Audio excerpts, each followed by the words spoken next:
Voici les réponses à 5 questions les plus populaires que j'ai sur le marché immobilier. En ce moment, la plus grosse question que les gens me posent, c'est la surenchère, est-ce que c'est fini? Bien, depuis un petit bout, quand je rencontre des clients vendeurs, ils espèrent encore avoir 5-10% de plus que leur prix offert, comme on voyait souvent en 2021-2022. La réponse, c'est oui, la surenchère existe toujours, mais elle est beaucoup plus rare. En moyenne, les maisons au printemps de 2022 se vendaient à 110-112% du prix demandé. C'était fou! Mais cette année, on est plus au 98-99% du prix demandé. Ça a plus d'allure. Puis la raison est simple, les vendeurs demandent plus cher en 2023 qu'en 2022. S'ils demandent un prix qui est vraiment intéressant, comme mon client Denis vient de faire, ils vont quand même vendre en offre multiple avec de la grosse surenchère. Mais quand un vendeur demande plus cher que la valeur marchande, bien souvent ils vont vendre en dessous du prix affiché, c'est normal, puis ça va prendre un petit peu plus de temps. Donc ça, c'est une bonne nouvelle pour les acheteurs. En moyenne, on paye le prix offert maintenant. En moyenne. Question numéro 2. Est-ce que l'offre de propriété augmente en ce moment? Oui, mais pas tant. Une des raisons pourquoi les prix sont encore hauts, élevés, malgré que les taux d'intérêt ont augmenté, c'est parce que l'inventaire de propriété, l'offre de propriété est encore historiquement bas. Chaque année, on voit de moins en moins de nouvelles maisons rajoutées au marché. Oui, on a vu l'inventaire vraiment augmenter durant l'automne de 2022, quand les taux augmentaient, puis tout le monde paniquait. Mais depuis 2023, l'offre, c'est flat. Malgré que l'inventaire a presque doublé depuis 2022, on est encore à une offre ridiculement basse. Par exemple, on a moins de 700 maisons à vendre pour toute l'île de Laval, comparativement à 1400 en 2018. C'est la même chose pour Saint-Eustache puis les autres villes alentours.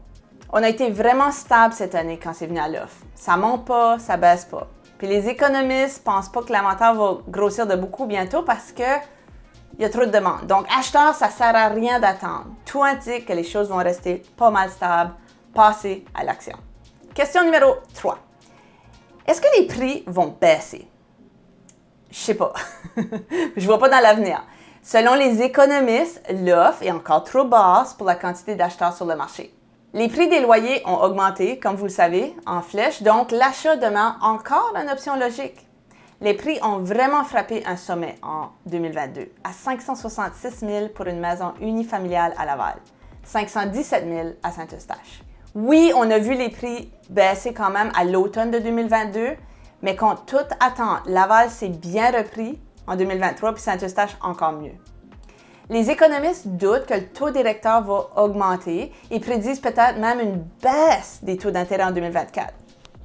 Puis décelé pour les acheteurs, mais si les taux d'intérêt baissent, guess what? Les prix vont avoir tendance à augmenter. Donc, inutile d'attendre pour faire un achat. Je le dis tout le temps. Question numéro 4.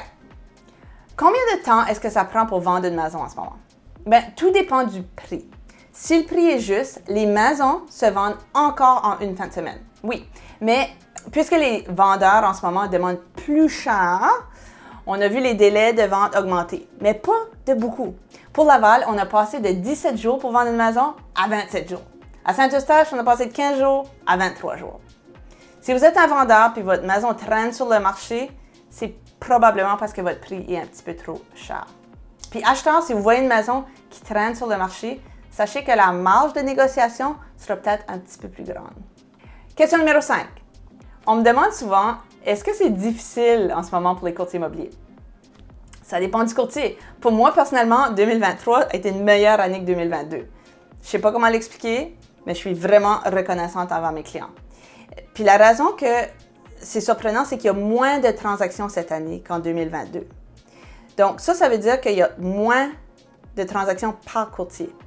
La pandémie a apporté vraiment beaucoup de courtiers, mais malheureusement, je pense que bientôt, beaucoup vont devoir retourner à leur ancien travail. Mais ça, c'est juste des cycles normaux. Le fait qu'on ne reçoit plus 20 offres d'achat par maison, c'est une bonne chose. Oui, c'était plus vite, c'était plus facile de vendre une maison pour les courtiers, mais moi, j'aimais pas ça. C'était vraiment stressant pour tout le monde. J'aime beaucoup plus un marché équilibré, un petit peu plus calme, un petit peu plus sain, où tout le monde y trouve son compte. Alors, c'est tout pour ma mise à jour du marché en date de l'automne de 2023. Si vous voulez le détail, ces statistiques-là, vraiment comme pour votre secteur, Ça va me faire plaisir, c'est vraiment rapide. On a des super outils très puissants, les courtiers. Ça nous prend juste quelques secondes. Et comme toujours, si vous pensez acheter ou vendre, n'hésitez vraiment pas à me contacter. On se voit la prochaine!